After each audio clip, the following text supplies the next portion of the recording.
Assalamualaikum warahmatullahi wabarakatuh. Saya Deta Prawan Ramadan dari 9. Jadi saya akan menjelaskan tentang presentasi informatika. Yang pertama ada bubble short. Bubble short adalah istilah trading dan investasi yang mengacu pada strategi menjual saham atau aset lainnya dengan harapan harga akan turun. Dalam konteks ini, di mana harga aset tersebut akan meningkat secara signifikan dan dianggap berada dalam kondisi bubble atau gelembung.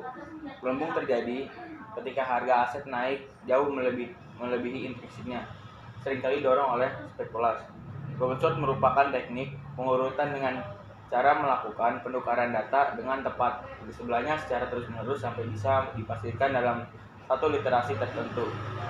Tidak ada lagi perubahan. Cara penggunaan bubble short yang pertama itu dibandingkan nilai satu dan data kedua. Yang kedua, jika data ke satu lebih besar dari data kedua, ditukar itu posisinya. Yang ketiga, dibandingkan data yang lebih besar tadi dengan data ketiga. Yang keempat, lakukan langkah kedua hingga selesai. Hal yang harus diperhatikan adalah algoritma.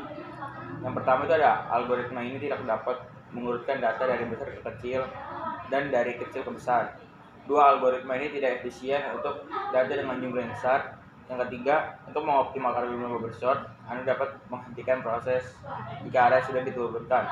Yang keempat, jika tidak ada penukaran pada proses tertentu, area diurutkan dan Anda harus melewati proses yang tersisa. Manfaat bubble short ada mempelajari konsep sorting.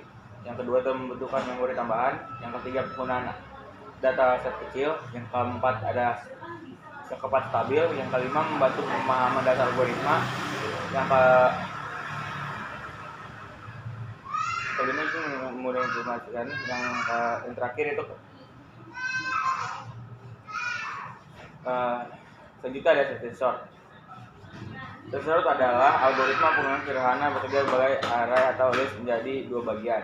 Bagian yang sudah diurutkan dan di bagian yang belum diurutkan. Algoritma ini kemudian secara bertahap membangun adanya yang sudah diurutkan dengan memilih elemen terkecil dari bagian yang belum diurutkan dan menukarnya dengan elemen pertama pada bagian yang belum diurutkan. Cara penggunaannya, yang pertama pengumpulan data, yang kedua ada aplikasi pendidikan, yang ketiga itu lingkungan dengan memori terbatas, yang keempat tahap awal algoritma kompleks. Hal yang harus diperhatikan, yang pertama itu kompleksitas waktu, yang kedua ruang waktu, yang ketiga kinerja, yang keempat stabilitas.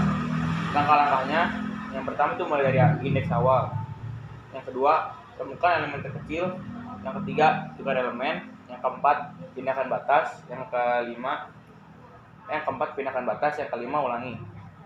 Insert short. Insert short merupakan sebuah teknik pengurutan data dengan cara membandingkan dan mengurutkan dua data pertama pada array. Kemudian dibandingkan data array berikutnya apakah sudah menjadi tempat semestinya. Algoritma insert short seperti proses pengurutan kartu yang berada di tangan. Algoritma ini dapat mengurutkan data dari yang kecil hingga ke besar. Algoritma ini tidak cocok untuk set data dengan jumlah besar. Manfaatnya, yang pertama ada tambahan uang sedikit, yang kedua pengurutan secara online, yang ketiga stabil, yang keempat efisiensi untuk daftar yang hampir terurut, yang kelima sederhana dan mudah diimplementasikan, dan yang terakhir efisiensi untuk daftar terkecil. Langkah-langkah insert short, yang pertama itu mulai dari elemen yang kedua. Yang kedua, bandingkan dengan elemen di sebelumnya. Yang ketiga itu masukkan kunci pada posisi tepat. Yang keempat, ulangi prosesnya. Hal-hal yang harus diperhatikan itu kinerja. Yang kedua, efisiensi data kecil. Yang ketiga, stabilitas. Yang keempat, in-place sorting. Yang kelima, kemudahan. Yang keenam, sesuai dengan data tersusun. Ketujuh, jenis data. Dan yang terakhir, urutan akses data. Itu saja yang ingin saya presentasikan.